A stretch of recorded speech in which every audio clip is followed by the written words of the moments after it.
صلی اللہ علیہ وعلی اہل بیتہ الاطیبین الانجبین الذین اذھب اللہ عنہم الرجس وطہرہم تطہیرا۔ اللہم صلی علی محمد وعلی لا سیما الامام المبین بقیت اللہ فی الارضین ارواحنا و ارواح العالمین لتراب مقدمہ الفداء واللعنۃ الدائمۃ الباقیہ علی اعدائہم اجمعین اما بعد فقد قال اللہ الحکیم فی کتابہ المبین وہو اصدق الصادقین وقولہ الحق۔ بسم اللہ الرحمن الرحیم۔ هل اتى على الانسان حین من الدہر لم یکن شیئا مذکورا۔ مل جل کے صلوات بھیج دیں آپ حضرات۔ اللہم صلی اللہ علیہ وسلم۔ اذان محترم، سورہ مبارکہ دہر کی تفسیر آپ کی خدمت میں مسلسل عرض کی گئی اور اسی سلسلے کی اگلی گفتگو آج آپ کے سامنے پیش کرنی ہے۔ کل کی گفتگو میں ہم نے قرآن مجید کی 23ویں آیہ شریفہ جو اس سورہ دہر کی ہے اس کی اور اس سے قبل والی آیتوں کی تفسیر عرض کیا کہ جن میں اللہ رب العزت نے اس کلام پاک کو، قرآن مجید کو اپنی طرف منسوب فرمایا اور یہ بتایا کہ یہ کتاب ہم نے ہی نازل کیا ہے اور تنزیل کی شکل میں بھی ہم نے اس کتاب کو نازل کیا ہے۔ کل عرض کیا کہ تنزیل اور انزال ان دو لفظوں کے درمیان فرق ہے اور قرآن مجید کو ان دونوں حیثیتوں سے اللہ نے نازل فرمایا ہے۔ آج کی جن آیتوں کو آپ کے سامنے عرض کرنا ہے، ان آیتوں میں اللہ نے اپنے پیغمبر کو 5 کام انجام دینے کا حکم دیا ہے اور یہ وہ 5 کام ہیں کہ جن 5 کاموں کو یا 5 ذمہ داریوں کو تمام ان لوگوں کے لیے کہ جنہیں اللہ نے کہیں نہ کہیں کوئی نہ کوئی ذمہ داری دی ہے، جن کے کاندھوں پر کوئی نہ کوئی وزن ہے، ان کو ان 5 کاموں کو انجام دینا ہے۔ یہ 5 کام بڑی اہمیت رکھتے ہیں اور انہی 5 کاموں کے ذریعے سے انسان کو وہ عظمت، رفعت اور بلندی ملتی ہے کہ جو انسان جسے حاصل کر لینے کے بعد دنیا کی تمام دولت، تمام سرمائے، تمام طاقتوں سے بے نیاز ہو جاتا ہے۔ وہ آیات شریفہ اسی 24 آیت نمبر سے شروع ہو کر یہ پروردگار عالم نے بیان فرمائی۔ سب سے پہلا حکم اللہ فرماتا ہے کہ فَاصْبِرْ لِحُکْمِ رَبِّكَ، اے پیغمبر آپ پر ہم نے قرآن کو اتارا ہے، اب آپ کی ذمہ داری ہے کہ آپ اللہ کے امر کے مقابل اطاعت گزار ہو جائیں۔ جتنے حکم اللہ کی طرف سے آئیں ان حکموں کے پہنچانے کے لیے آپ نہ صرف یہ کہ پوری طرح سے انہیں اپنی زندگی میں لے کے آئیں بلکہ ان کے لیے آپ مکمل طور پر صبر کریں۔ فَاصْبِرْ، پیغام کو پہنچانے میں اور عمل کے میدان میں آنے میں بہت سارے اوقات صبر کرنا ہوتا ہے۔ اس دن بھی عرض کیا تھا کہ صبر کے 3 مراحل ہیں۔ ان 3 مرحلوں میں جو درمیانی مرحلہ تھا وہ مرحلہ تو گناہ سے متعلق تھا کہ ظاہر ہے کہ جس کا کوئی تعلق معصومین سے نہیں ہے، لیکن پہلا مرحلہ اور تیسرا مرحلہ یہ 2 وہ مرحلے ہیں کہ جن کا تعلق معصوم سے بھی ہے، یعنی انہیں اللہ کی عبادتوں میں صبر کرنا ہے اور ساتھ ہی ساتھ انہیں مصیبتوں کے موقع پر بھی صبر کرنا ہے۔ یہ 2 ایسے موقع ہیں کہ جن موقعوں پر معصومین کو بھی اللہ کی بارگاہ میں صبر کرنا ہے۔ انبیاء کرام، اولیاء اعظام، انہیں بھی اللہ کی بندگی کی راہ میں اس عبادت کے موقع پر صبر کا مظاہرہ کرنا ہے، ورنہ وہ ساری عبادتیں کہ جن عبادتوں کو بندہ اپنے لیے بہت سارے اوقات چھوڑ بھی دیتا ہے، ان عبادتوں کو بھی، ان شخصیتوں کو، انبیاء کرام کو انجام دینا ہے، وہاں پر یہ مرحلہ نہیں ہے کہ بارش ہو رہی ہے لہٰذا مسجد نہیں جائیں گے، دھوپ تیز ہے لہٰذا آج گھر ہی میں نماز پڑھ لیں گے، مثلا اس سال جو ہے موسم اچھا نہیں ہے لہٰذا حج پہ نہیں جانا ہے، مثلا جہاد کے لیے دل طبیعت نہیں چاہ رہی ہے لہٰذا جہاد پہ نہیں جانا ہے، یہ مسائل نہیں ہیں، بلکہ صبر کرنا ہوگا۔ تھوڑا سا تیز ہے آواز تھوڑی تیز ہے، کچھ کم کر دوں۔ یہ صبر کرنا ہوگا، اور جب یہ صبر کریں گے تو پھر اللہ کی طرف سے وہ رحمتیں نازل ہوں گی کہ جن رحمتوں کا احساس بقیہ لوگوں کو نہیں ہو پائے گا۔ فاصبر لحکم ربک، فرمایا سب سے پہلی ذمہ داری ہے کہ اللہ کے حکم کے مقابل صبر فرمائیں، اور پیغمبر اسلام نے اپنی حیات طیبہ میں حکم پروردگار کے لیے مستقل صبر کیا ہے، نہ جانے کتنی مصیبتیں، لیکن پیغام پروردگار کو پہنچانے میں رسالت مآب نے مکمل صبر کیا۔ پیغام پروردگار یہ ہے کہ توحید کا پیغام پہنچایا جائے، اس توحید کے پیغام کے پہنچانے کے لیے کبھی رسالت مآب پہ اوپر سے کوڑا پھینکا گیا؟ کہا مجھے برداشت ہے۔ رسالت مآب کی راہ میں کانٹے بچھائے گئے؟ کہا مجھے برداشت ہے۔ حتیٰ اپنا وطن مکہ معظمہ رسول اللہ کو چھوڑنا پڑا، کہا میں وطن چھوڑنے پہ تیار ہوں لیکن حکم پروردگار کے پہنچانے میں کسی قسم کی کوئی کوتاہی نہیں ہوگی۔ یہ اصل جذبہ ہے کہ جس جذبے کو اللہ چاہتا ہے کہ یہ امت بھی اپنے اندر پیدا کرے۔ جتنے بھی پیغام پروردگار ہیں انہیں پہنچانے کی راہ میں مشکلات اٹھانی پڑیں گی، سختیاں برداشت کرنی ہیں، لیکن سختیوں کے یہ معنی نہیں ہے کہ پھر انسان اپنے قدم پیچھے ہٹا لے۔ سختیاں، مشکلات، مصیبتیں یہ سب اسی لیے آتی ہیں تاکہ انسان کو بہتر طریقے سے نکھار دیا جائے اور بہتر طریقے سے یہ انسان اپنے پروردگار کا بندہ بن جائے۔ فاصبر لحکم ربک، پہلی ذمہ داری اللہ نے پیغمبر اسلام کو دی کہ حکم پروردگار کے مقابل آپ کو صبر کرنا ہے۔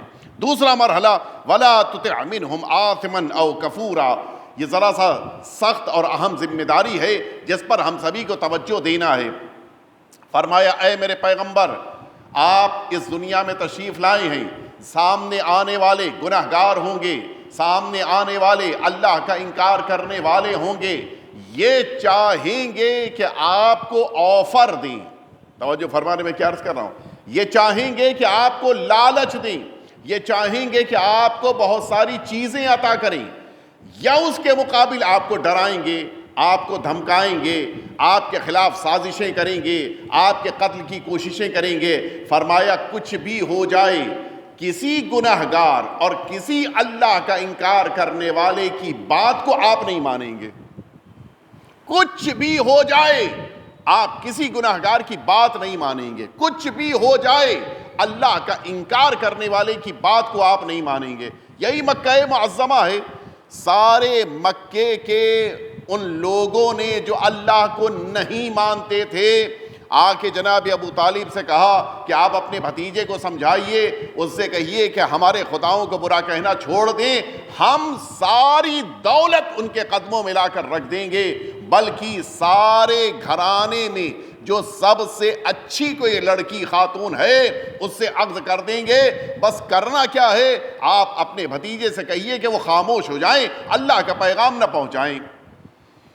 اب یہیں پہ آزمائش ہے۔ حضور اکرم کے سامنے جب جناب ابو طالب نے آ کر یہ کافروں کا پیغام پہنچایا تو فرمایا رسالت مآب نے کہ اے چچا، ان سے جا کر کہہ دیجئے کہ اگر یہ میرے ایک ہاتھ پہ سورج لا کے رکھ دیں، دوسرے ہاتھ پہ چاند لا کر رکھ دیں، پھر بھی میں اللہ کا پیغام پہنچانے میں ایک قدم پیچھے نہیں ہٹوں گا۔ یہ اصل جذبہ ہے۔ ہمیں حکم پروردگار کے پہنچانے میں کسی قسم کی ہچکچاہٹ نہیں ہونی چاہیے۔ جب ہم حق پر ہیں تو پھر اب یہ سوال ہی نہیں پیدا ہوتا کہ پیچھے ہٹنا ہے، قدم پیچھے ہٹانے ہیں، پیچھے کی طرف ریورس آ جانا ہے، سوال ہی نہیں پیدا ہوتا۔ انسان وہ پیچھے ہٹتا ہے کہ جس انسان کو اپنے حق پر ہونے کے بارے میں یقین نہیں ہوتا۔ لہٰذا حضور اکرم سے اللہ نے فرمایا کہ اے پیغمبر، نہ تو کسی گناہگار کی بات کو آپ کو ماننا ہے اور نہ ہی کسی اللہ کا انکار کرنے والے کی بات کو آپ کو ماننا ہے۔ یہی مکہ معظمہ ہے، ایک ایسا موقع آیا جو واقعاً ہم سب کے لیے باعث درس ہے۔ حضور اکرم کے پاس یہی سران مکہ، یہی مکے کے بڑے بڑے افراد، انہوں نے پیغام بھجوایا کہ ہم بیٹھ کے آپ سے بات کرنا چاہتے ہیں۔ کہا ٹھیک ہے، میں حاضر ہوں، بات کرنے کے لیے تیار ہوں۔ کہا آپ سال میں، چونکہ آپ جانتے ہیں کہ یہ جو قمری مہینہ ہے اس میں 355 دن ہوتے ہیں، یہ جو شمسی مہینہ ہوتا ہے جنوری فیبروری، اس میں 365 دن ہوتے ہیں۔ یہ جو 355 دن ہوتے ہیں، ان سبھی نے یہ آفر دیا کہ اے یتیم عبداللہ، ہماری طرف سے آفر یہ ہے کہ سال کے 355 دنوں میں 12 مہینے ہوتے ہیں، 11 مہینے آپ کے ایک خدا کو ہم مانیں گے، اور ایک مہینہ جو باقی بچے گا اس ایک مہینے میں آپ ہمارے خداؤں کو مان لیجئے۔ ٹھیک ہے، زیادہ تو آپ کے پاس رہے گا نا، 11 مہینے آپ کا ایک خدا، 12ویں مہینے ہمارا، یہ جو 365 خدا ہیں ان میں سے جس کو چاہیے مان لیجئے۔ یہ تو اچھا بظاہر لگنے والا سودا ہے کہ فائدہ پھر بھی آپ کا، کہ نہیں یہ نہیں ہوگا۔ آپ کو اگلا آفر دیا کہ 355 دن ہوتی ہیں، 355 دن میں ایک دن ہمارا خدا، 354 دن، 354 دن آپ کے خدا کو مانا جائے، ایک خدا کو مانا جائے پورے 354 دن، اور مثلا 700 خداؤں کو مانا جائے ایک دن۔ اب تو کس کا فائدہ ہے؟ اب تو ظاہر ہے کہ ایک خدا کے ماننے والوں کو غلبہ مل جائے گا، زیادہ انہی کو مانا جائے گا۔ کہا نہیں یہ نہیں ہو سکتا، ہم ایک دن بھی اپنے ایک خدا کو چھوڑ کر زیادہ خداؤں کو ماننے پر تیار نہیں۔ کیوں؟ فرمایا مسئلہ ایک دن ایک مہینے کا نہیں ہے، مسئلہ یہ ہے کہ جو اللہ کی توحید کو مان لیتا ہے پھر وہ دنیا کے سارے خداؤں کا انکار کرنے لگتا ہے۔ توجہ فرمائی، یہ ہے اصل توحید۔ توحید کے معنی یہی ہے کہ جب ایک کو مانا تو جتنے ہیں سب کا انکار کرنا ہے۔ اور اسی لیے اسلام نے یہ نہیں کہا کہ کہو کہ اللہ ہے، بلکہ اسلام نے کہا کہ اللہ کہو اللہ ایک ہے۔ یہ نہیں کہا کہ خدا خالق ہے، بلکہ یہ بتایا کہ خدا اکیلا خالق ہے۔ یہ نہیں بتایا کہ رازق ہے، بلکہ بتایا کہ وہی ہے جو رازق ہے۔ اور اسی لیے اسلام کے کلمے میں یہ نہیں ہے کہ صرف اللہ خدا ہے، نہیں، بلکہ لا الہ الا اللہ۔ پہلے کہو کہ کوئی خدا نہیں ہے، پھر کہو کہ سوائے اللہ کے۔ یہ ہے اصل توحید۔ فرمایا ولا تطع، پیغمبر آپ گناہگار اور اللہ کا انکار کرنے والوں کی بات نہیں مانیں گے۔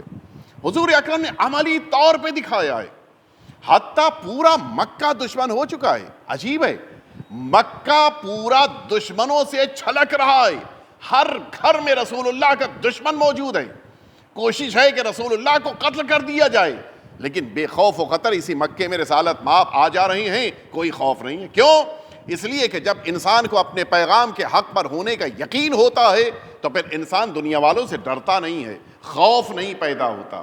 فرمایا نہ تو ان دشمنوں کا خوف آپ کے دل میں ہونا چاہیے، نہ کسی قسم کی معاذ اللہ لالچ ہونی چاہیے۔ دونوں چیزیں، ولا تطع منہم آثما او کفورا، نہ تو گناہگاروں کی پیروی کرنی ہے، نہ ہی اللہ کا انکار کرنے والوں کی۔ یہ ہو گئے دو۔ اس کے بعد فرمائے وَاذْكُرِ اسْمَ رَبِّكَ بُكْرَةً وَأَصِيلًا، اللہ کا تذکرہ آپ کیجئے دو موقعوں پر، بکرہ یعنی صبح کے موقع پر، اصیل یعنی غروب کے موقع پر۔ حضور اکرم کو اللہ حکم دے رہا ہے کہ آپ سورج نکلنے سے بھی پہلے اللہ کا ذکر کریں، سورج ڈوب جانے کے بعد بھی اللہ کا تذکرہ کریں۔ یہ تصور جو بعض ذہنوں میں اس زمانے میں پایا جاتا تھا کہ بس ایک بار اللہ کا نام لے لیا جائے، اپنے خدا کے بارے میں ایک بار سوچ لیا جائے، جو آج بھی ہے۔ بہت سے ایسے اقوام دنیا میں پائے جاتے ہیں کہ جن کے وہاں بس صبح میں اپنے خدا کو مان لیا، بس میں اور وضاحت اس سے زیادہ نہیں کرنا چاہتا، بس صبح میں ایک بار مان لو، بس پورا دن تم پار نکل گیا، پورا دن تمہارا اس خدا کے نہ ماننے کے باوجود اچھا گزرے گا۔ اسلام مخالفت کر رہا ہے۔ یہ نہیں ہے کہ نماز صبح پڑھی ہے تو ظہرین چھوڑ دیا جائے، مغربین چھوڑ دیا جائے، اللہ تو نماز صبح کی بنا پہ بخش دے گا، نہیں. صبح نماز پڑھی ہے تو دوپہر میں بھی پڑھو، دوپہر میں نماز پڑھی ہے تو رات میں بھی پڑھو. کیوں؟ اس لیے کہ اللہ کا جو تصور اسلام نے پیش کیا ہے اس میں یہ نہیں ہے کہ ایک وقت عبادت کرو بقیہ وقتوں میں معصیت کرو، یہ نہیں ہو سکتا، بلکہ ہر وقت عبادت میں صرف ہونا چاہیے.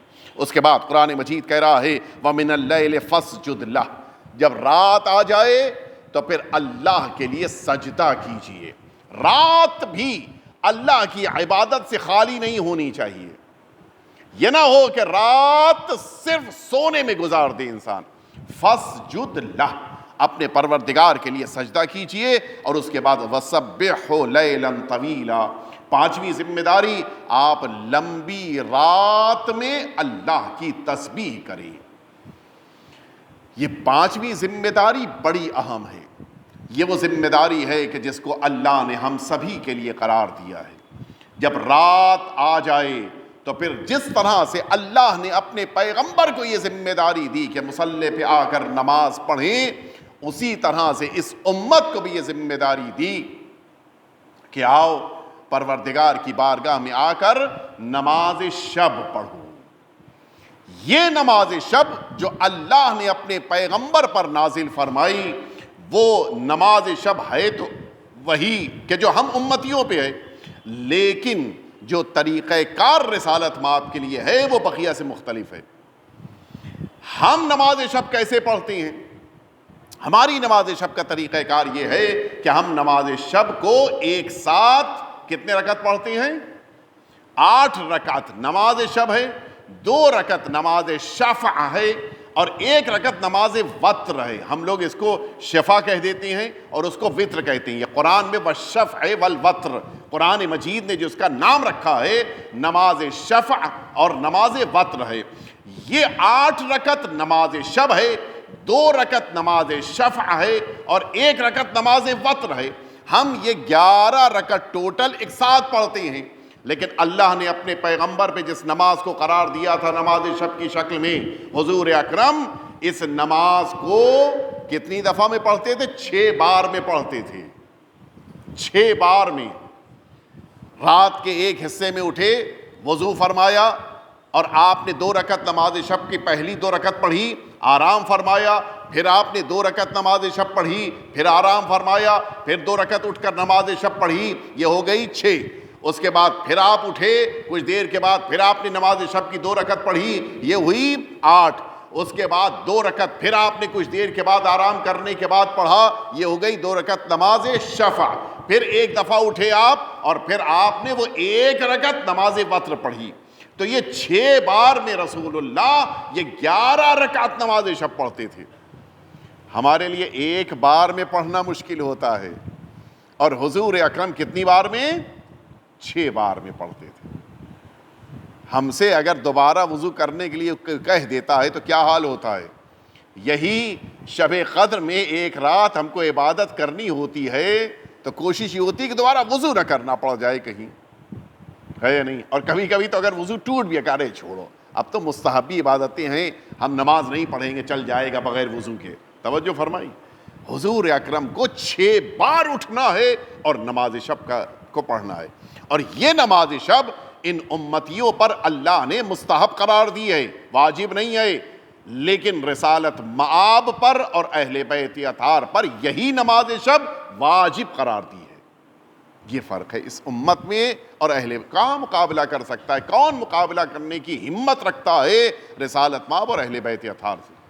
یہ ہے عظمت اس نماز شب کی کہ قرآن مجید میں اللہ اس کا حکم دے رہا ہے کہ اے پیغمبر یہ نماز آپ کو پڑھنی ہے. آپ کی خدمت میں عرض کریں کہ یہی نماز کہ جس نماز کو اللہ نے پیغمبر اسلام کے لیے لازم قرار دیا اور ان امتیوں کے لیے اللہ نے مستحب قرار دیا، اس نماز کے لیے فرمایا کہ الرکعتان فی جوف اللیل احب الی من الدنیا وما فیہا. اللہ اکبر.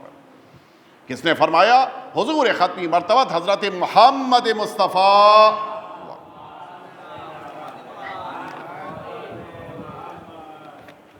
آپ کا آپ کا ارشاد گرامی قدر ہے کہ یہ نماز شب جو رات میں پڑھی جاتی ہے، یہ نماز شب مجھے دنیا اور دنیا میں موجود تمام نعمتوں سے زیادہ پسند ہے۔ ساری دنیا کی نعمت ایک طرف قرار دے دی جائے اور مجھ سے کہا جائے کہ یا دنیا کی نعمت لے لو یا نماز شب، حضور اکرم فرما رہے ہیں کہ مجھے نماز شب زیادہ پسند ہے۔ فرمایا المال والبنون زینت الحیات الدنیا وثمان رکعات من آخر اللیل والوتر زینت الآخرہ وقد یجمعها اللہ لاقوام، پروردگار نے یہ جو 8 رکعت نماز شب، 2 رکعت نماز شفع، 1 رکعت نماز وتر کو رکھا ہے، یہ پروردگار نے انسانوں کی آزمائش کے لیے رکھا کہ یہ انسان اس کے ذریعے سے کتنا درجہ حاصل کرنا چاہتا ہے۔ دنیا چاہیے ہے نماز شب پڑھو، آخرت چاہیے ہے نماز شب پڑھو، مشکلات میں گھرے ہوئے ہیں نماز شب پڑھیے، سختیاں ہیں نماز شب پڑھیے، اولاد نہیں ہے نماز شب پڑھیے، اولاد ہے لیکن نیک نہیں ہے نماز شب پڑھیے، نوکری میں پریشانی ہے نماز شب پڑھیے، رزق کی پریشانی ہے نماز شب، جتنی مشکلات ہیں دنیا کی انہیں حل کرنا ہے نماز شب پڑھیے۔ البتہ طریقہ بھی میں عرض کیے دیتا ہوں آپ کی خدمت میں، یہ بات آ گئی ہے، اگر انسان کو یہ توفیق اور سعادت مل جائے کہ نماز شب پڑھے، اس نماز شب کو معصومین کو ہدیہ کرنا چاہیے۔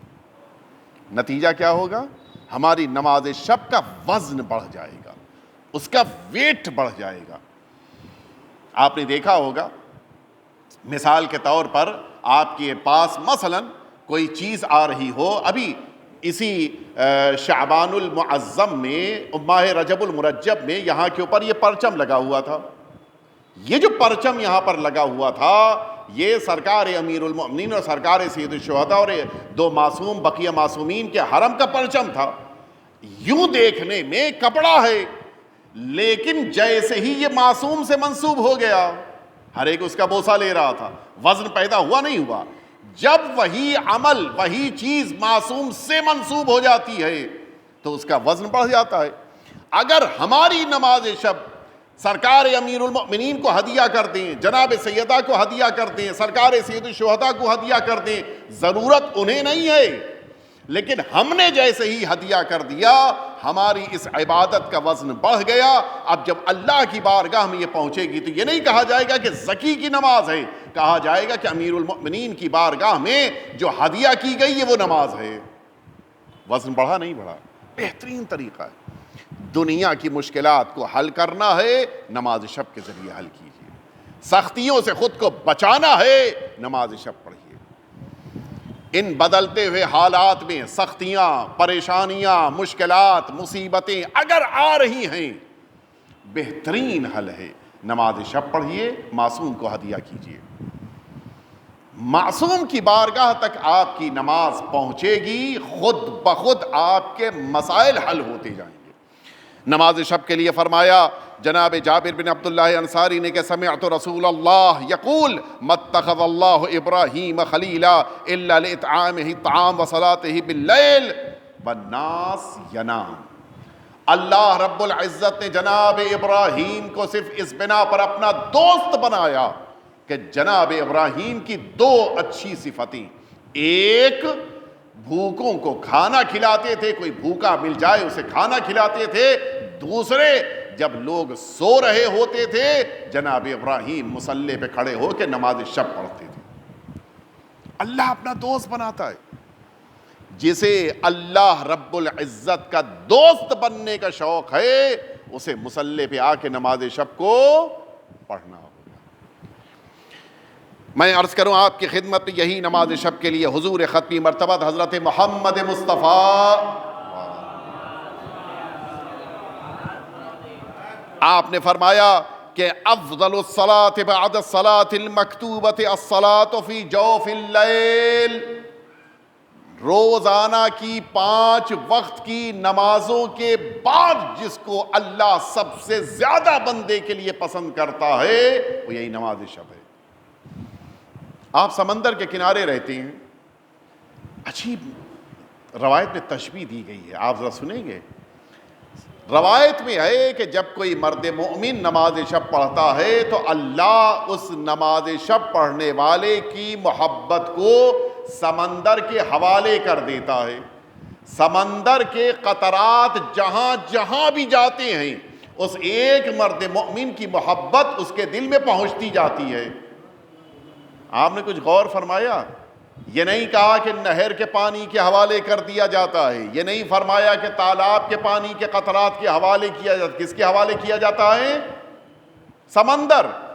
وجہ کیا ہے؟ اچھا پوری دنیا میں تو سمندر نہیں ہے، آپ کے بامبے میں سمندر ہے، پورا کے کنارے تو نہیں ہے، جنر کے کنارے تو نہیں ہے، منچر کے کنارے تو نہیں ہے، یو پی کے علاقوں کے کنارے تو سمندر نہیں ہے، لیکن ہاں جتنا بھی پانی آسمان میں بارش بن کے آسمان سے آتا ہے وہ انہی سمندر کا پانی ہے جو آسمان پہ جاتا ہے، بادلوں کے ذریعے سے دوبارہ زمین پہ واپس آتا ہے۔ کہیں سمندر ہے نہیں ہے، لیکن یہی بادل ہے جو سمندر سے پانی لیتا ہے اور مختلف علاقوں میں پانی پہنچاتا ہے۔ اللہ نے نماز پڑھنے والے، نماز شب پڑھنے والے کی محبت کو عام دریا کے حوالے نہیں، سمندر کے حوالے کیا تاکہ ساری دنیا تک یہ قطرات پہنچیں اور پھر نتیجے میں اس انسان کی محبت لوگوں تک پہنچ جائے۔ آپ نے کبھی کبھی غور کیا ہوگا، نہیں پتا لیکن کچھ مومنین ہیں جن کو دیکھ کے اچھا لگتا ہے، دل ان کی طرف راغب ہوتا ہے، محبت دل میں پیدا ہوتی ہے۔ وجہ کیا ہے؟ یہی نماز شب۔ اگر صحیح شکل میں نماز شب پڑھی جائے دلوں میں محبت پیدا ہوتی ہے۔ آپ نے دیکھا ہوگا، آپ کہیں کسی علاقے سے گزر رہے ہوں اور اس علاقے میں آپ کو ایک عالم دین دکھائی دے گئے، دوڑ کے جا کے اس سے مصافحہ کر رہے ہیں۔ کیوں مصافحہ کر رہے ہیں؟ کیا رشتہ ہے؟ آپ کے وطن کی ہیں، آپ کے گاؤں کے ہیں، آپ کے محلے میں مجلس پڑھنے آئے؟ کچھ نہیں، حتیٰ جانتے بھی نہیں ہیں۔ یہ وہی محبت ہے جو نماز شب کی بنا پہ اللہ نے مومنین کے دلوں میں رکھی ہے۔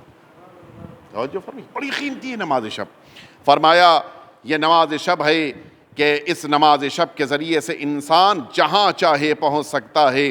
ثلاثۃ ہن فخر المؤمن وزینۃ فی الحیات الدنیا الصلاۃ فی آخر اللیل۔ وہ چیز جو انسان کے لیے دنیا میں زینت بنتی ہے وہ یہی نماز شب ہے۔ اس نماز شب کو اگر انسان پڑھ لیتا ہے تو کیا ملتا ہے؟ شرف المؤمن صلاتہ باللیل۔ مومن کا شرف یہ ہے کہ رات میں نماز پڑھ رہا ہے۔ وَعِزَّهُ كَفُّ الْأَذَىٰ عَنِ النَّاسِ۔ عزت یہ ہے کہ پھر یہ انسان دوسروں کو تکلیف نہ پہنچائے۔ نماز شب پڑھنے والا کبھی دوسروں کو تکلیف نہیں پہنچاتا۔ نماز شب پڑھنے والے کو کبھی دوسروں کے تکلیف پہنچانے کے درمیان نہیں دیکھا جائے گا۔ حتیٰ تعجب ہوتا ہے اس عظیم الشان مرجع کے بارے میں کہ جو جب نماز شب کے لیے اٹھتے تھے تو اتنی آہستگی کے ساتھ کہ کہیں ایسا نہ ہو، چونکہ جلدی اٹھتے تھے، کہیں ایسا نہ ہو کہ بقیہ سونے والوں کی نیند میں خلل ہو جائے۔ ہاں نماز شب کا وقت آئے گا، نماز صبح سے آدھا گھنٹہ پہلے تو ٹھیک ہے، اس وقت اٹھا دیں گے، لیکن جو 2 گھنٹہ 3 گھنٹہ نماز شب پڑھتا ہے وہ ابھی سے تو نہیں بقیہ کو اٹھا دے گا۔ آہستہ اٹھتے تھے کہ کہیں بقیہ کو ہمارے اٹھنے سے زحمت نہ ہو جائے۔ یہ ہے نماز شب۔ نماز شب پڑھنے والا کبھی کسی کی دوسروں کی اذیت کا سبب نہیں بنتا ہے۔ فرمایا حضور ختمی مرتبہ حضرت محمد مصطفیٰ اللہم صلی علی محمد اذا قام العبد من لذیذ مضجعہ والنعاس فی عینیہ، اگر کوئی شخص اپنے آرام دہ بستر سے اٹھ کر نماز کی تیاری کرتا ہے نماز شب کی، جبکہ اس کو شدید نیند آ رہی ہو، لیرضی رب، تاکہ اس کے ذریعے سے اپنے پروردگار کو راضی کرے، بصلاۃ اللیل ہی، اپنی نماز شب کے ذریعے سے، باہ اللہ بہی ملائکتہ، اللہ اپنے اس بندے کو دیکھ کر ملائکہ کے درمیان فخر کرتا ہے۔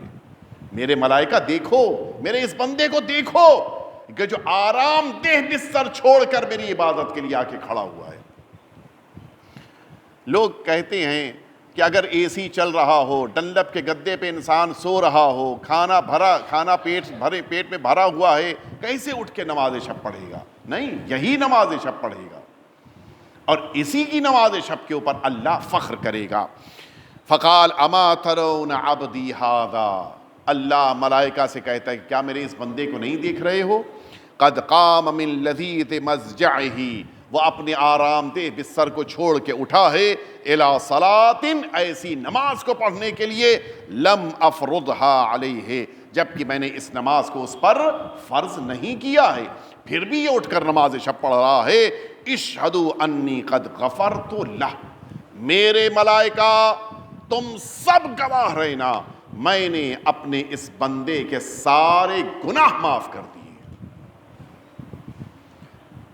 گناہوں کے معاف کرانے کا بہترین ذریعہ یہ نماز شب ہے، لہٰذا انسان کو اس نماز شب سے خود کو محروم نہیں کرنا چاہیے۔ لیس من شیعتنا من لم یصلی صلاۃ اللیل، سنیں گے ترجمہ؟ ہمارے اور آپ کے چھٹے امام میں جعفر صادق علیہ الصلوۃ والسلام، مولا فرماتے ہیں کہ وہ ہمارے شیعوں میں سے، حقیقی شیعوں میں سے، پکے مؤمن متدین شیعوں میں سے نہیں ہے جو جان بوجھ کے نماز شب کو چھوڑ رہا ہے۔ رات بھر جاگ رہے ہیں لیکن کیا مجال جو نماز شب پڑھ لیں، دوستوں کے ساتھ بیٹھ کے باتیں ہوں گی لیکن کیا مجال نماز شب پڑھنے کا؟ نہیں، یہ ہمارا شیعہ نہیں ہے۔ وہ الگ بات ہے سوتا رہ گیا، آنکھ نہیں کھلی، نیند سے نہیں بیدار ہوا تو نہیں پڑھا، ایک الگ بات ہے، لیکن جب جاگ رہا ہے تو کیوں نہیں پڑھ رہا ہے؟